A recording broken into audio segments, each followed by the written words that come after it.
packed for summer vacation? Or are you still trying to figure out your plans? Let's explore planning your summer vacation. I'm your host, Missy Rentz, and this is the Parks Podcast. I'm excited to welcome Shannon Jones from KeeKee's Big Adventures to this very special collaborative episode of the Parks Podcast. Shannon, welcome. Hi, Missy. Thank you. It's great to be here. We were talking a couple of weeks ago about this summer and all of the messages that we're hearing that are out there about affordability of summer vacations, people not taking summer vacations. And we thought, gosh, let's do a podcast together to talk about the parks as a really great option, whether you've already been on vacation this summer or there's still over 2 months left of summer, and how you can explore them.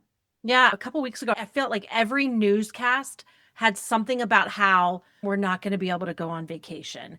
It's too expensive. Gas prices are high. Everything's booked. And it just lacked all hope. And I just felt like this is ridiculous. It is still incredibly possible to have a spectacular vacation. Exactly. And that it doesn't have to be a giant vacation, doesn't have to be a national park. There's tons of parks. We're going to get all into that. And to your point, I was just seeing Priceline just put out a study that said for families, 89% of parents say they're going to travel this summer no matter what. Although I think it was like a quarter of them said they've had to make some changes based on some of those factors that you were just talking about. Yeah, there is this commitment to be outside. We've been vacationing since the early 1900s and having these family vacations. And I think people need it because they are working so hard. And just to have 7 days or whatever amount of time you take for your body to decompress, to be with friends, to be with your family, to play, I think is so important for our mental and emotional health, that I think there is a commitment to do it. I think the key is, how do you change? And for people who have this set tradition and just aren't going to be able to do it this year, that's what we're here to talk about and give them ideas on how can you still have a spectacular summer vacation. Yes, and enjoy a great, even long weekend. Yeah, to staycation. Staycation, to unplug, to get away. And whether that's outdoors, whether you're going to the beach, whether you're camping, it's really good for you in the summer and all year round, right? It is. And that's a big piece of the work that I do on the Parks Podcast and Catch Yourself Smiling, is about the mental and emotional benefits. The obvious is just the relaxation, the getting off the grind schedule. But then there's being outside often tends to come with not having your device, so you're able to disconnect from what's going on in the world. For children, I've had some people that say, I don't know, what if my kids get bored? I guarantee you, when you sit around the campfire with your friends and you allow your kids to go play, they might get scrapes, but we all got scrapes, but they're gonna let their imaginations work in a whole new way. And they're going to make fun forts out of rocks, or they're going to discover a roly-poly, or they're going to go catch fireflies, which is something many of us did as kids. And we've just gotten away from that. So by choosing a park for your family vacation or for your friend's vacation or whatever kind of vacation you're doing, you're giving yourself a mental boost as well when you're out there, which I think is really important. I've been seeing all the studies out there that just talk about how much nature is just so beneficial.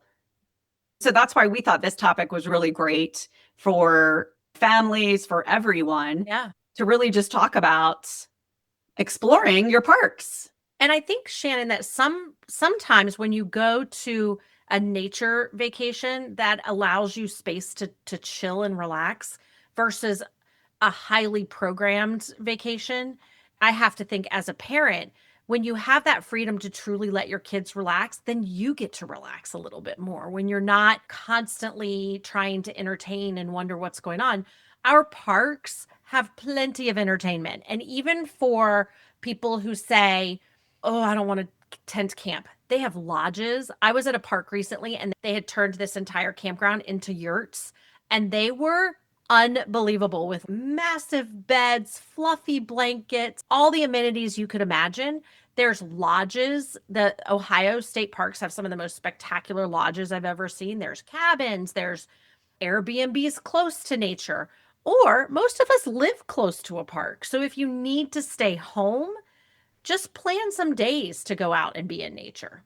In your experience in working with families, do you find that there's a standard obstacle that people have towards not going to parks, or a barrier that they have about a nature vacation?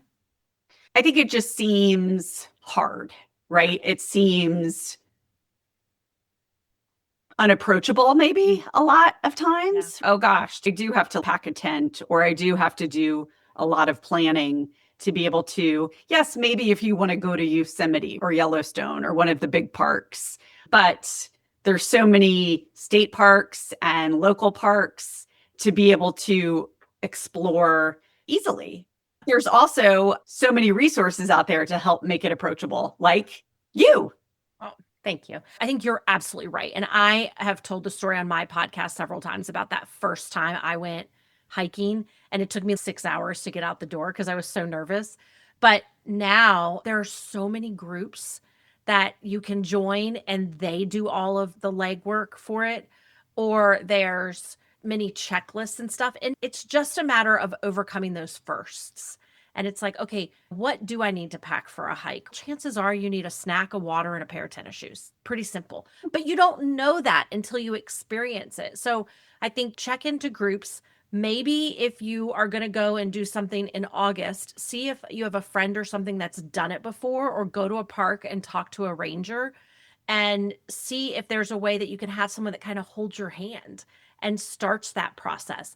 Or message people who do this all the time. Outdoor people love to welcome people to the outdoors.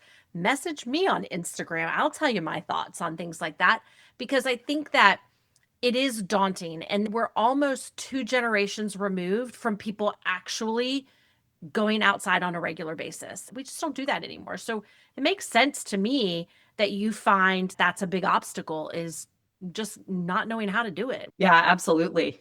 Now that we live in Florida, we've become a lot more outdoorsy, between the beach and the pool and just all of those things. And my in-laws are in an RV, so they know so much about Florida state parks. We've explored a bunch of the nice state parks like Mayaca and Silver Springs. Whenever we go to them, I'm just amazed at all there is to do.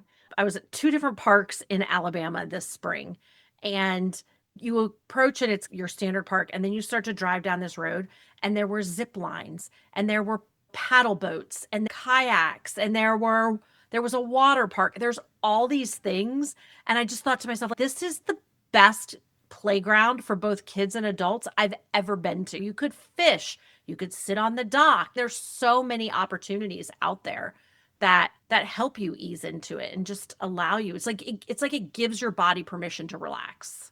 Your park rangers, that is what they're there for. They love helping people enjoy the parks and teaching them. So that's like my first thing I do when I get to a park. I go find a ranger. I go to the visitor center. I ask them what they would do, whatever the case may be. So it's daunting when you don't know, but as soon as you take that first step, it becomes very simple. Every state, every county has all of this information on their websites. Yes, it's so easy. So I have been doing this for 6 years now, and I fell in love with the smaller parks.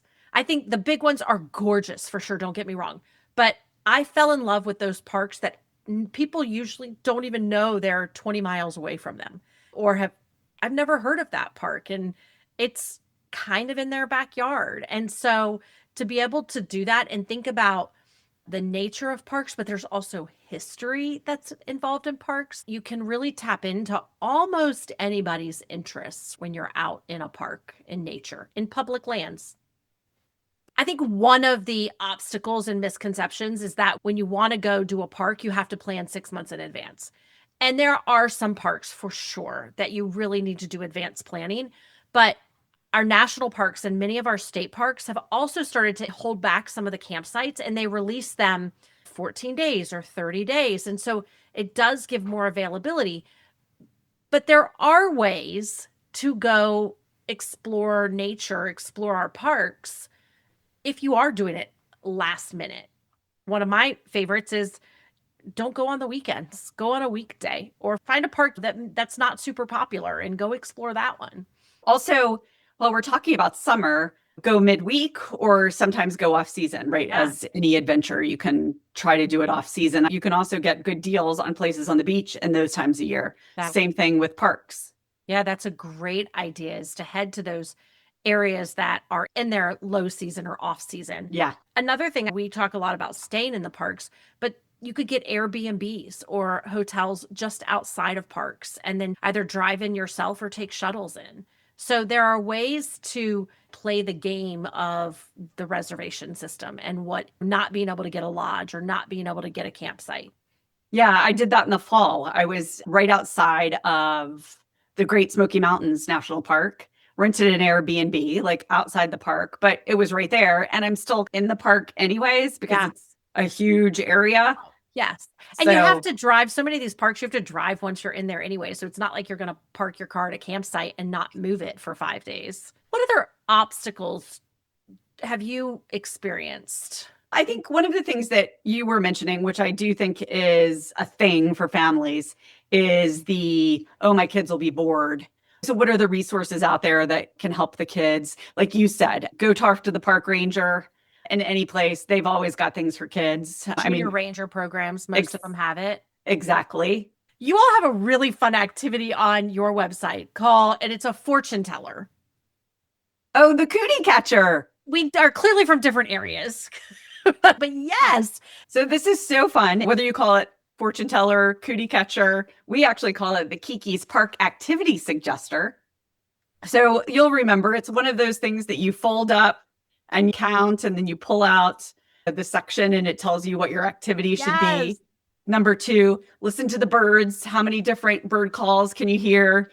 Hear the birds chirping to each other. So there's tons of fun activities for the kids and really for the whole family in this. So this is a great way to just, as we talk about what should we do while we're there, how do you get the kids engaged? This is a great way to do it. And KeeKee's Big Adventures has so many ways to engage children in the planning and getting excited for a trip. And I think that's so valuable to get them invested in learning about the place that they're going and the activities that they can do. And sometimes when you wake up in the morning, you say, what do you want to do today? That's kind of like a daunting question. What's for dinner? Right. And to have it in game format with the fortune teller, I think is so much fun. Yeah, it's right. Let's pick a thing to do. And all of the research shows that when the kids are invested in the planning, that the whole trip is better for everybody. So I think that applies for a weekend in a park or a trip to Europe. Having the kids excited about what you're doing and engaged just makes it easier and more exciting for everybody. Yeah. I think the same if you're going with a group of adults and a group of friends. I think if you just get a little hint of what everybody wants to do, it makes it a more fun trip for everyone. And it also doesn't put the pressure of everybody having fun on one person, which I think is really challenging when it comes to planning vacations. Yes. And that way everybody's getting something out of it. Yeah, absolutely. And so the other thing I want to talk a little bit about is the idea of staycation. Yes. And because I think that you don't have to just staycation and stay home. I think there's so many opportunities to get friends together and go to the park and still have a campfire and have a picnic and enjoy the lake or whatever it is that's there. The key for me is think about what are the elements that make a vacation to you and figure out ways to incorporate that at home or on a day trip or on a couple day trip when you're out at the parks and in nature or whatever shift your holidays take this year. Yeah, exactly. And like I said, we're doing this in the summer, but year round, that's a great idea too, to be able to escape, to unplug for a day, 2 days, let everybody just relax in nature is good for the soul. Yes, it is. Yes, it is. And I love Missy has the Parks podcast, Catch Yourself Smiling, right? Yeah. If you guys are wanting to know how many episodes now do you have of your podcast? We're at 75. That's amazing. And how many parks have you been to? 140 national park units, but then countless state and local parks. So go check out her website, her podcast, because she's got a ton of information to help make the parks more approachable, which I think is amazing, and how to just enjoy the outdoors more. Ooh, and I love this thing you're doing for the summer. What is it called? It's called My Hammock Summer. And so this started, Shannon, because I felt like I was a little disconnected from myself and my well-being. I'd kind of gotten back on this hamster wheel that we all can get used to. And so I committed to spending 30 minutes a day, every day between Memorial Day and Labor Day, outside in my hammock. And there's no rules. I can do whatever I want. And I am inviting people to either do that or pick their own nature activity to do. But the idea is just get outside. And I know you bought a hammock for it. We did. We did. I bought one for Paul for his birthday, and he has been enjoying it. So have I. I know. I love it when you send me pictures of the sun setting and Paul swinging in the hammock. And I just want to say, go check out Shannon's work with KeeKee's Big Adventures, because on her website, she has so many tools and resources that you can use to help plan your vacation. Particularly, I think, to your point that you said earlier, the activities for kids to get involved in the planning. That's what KeeKee's all about, right? Getting the kids involved, getting the kids engaged. And we keep launching new stuff to help you plan your vacations. And we've got a really cool vacation planning kit that we are going to be launching soon. We'll include a link to that, because I think that's going to be really fun. And it's not just about how to plan it, but also how to get the whole family involved and make that easier for a lot of times mom, the planner. And is that something that will be like a subscription that people can participate in?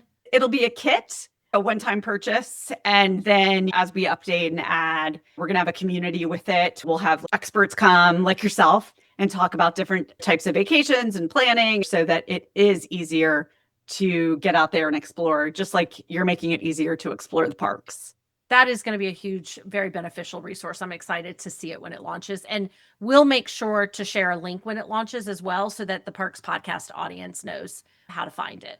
Fantastic. Well, Missy, it was great chatting today. Yes, thank you. I'm so glad we finally got to debunk the myth that it's too late to plan your summer vacations. Absolutely. And that it is too expensive to do anything. There's so many things to do, whether you've already done your big vacation or you're not doing one. There's plenty of time and activities still to enjoy.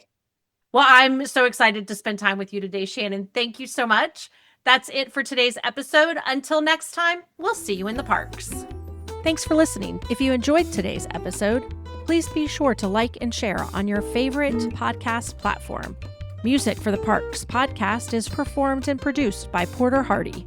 For more information, please follow us at The Parks Podcast or visit our website at theparkspodcast.com.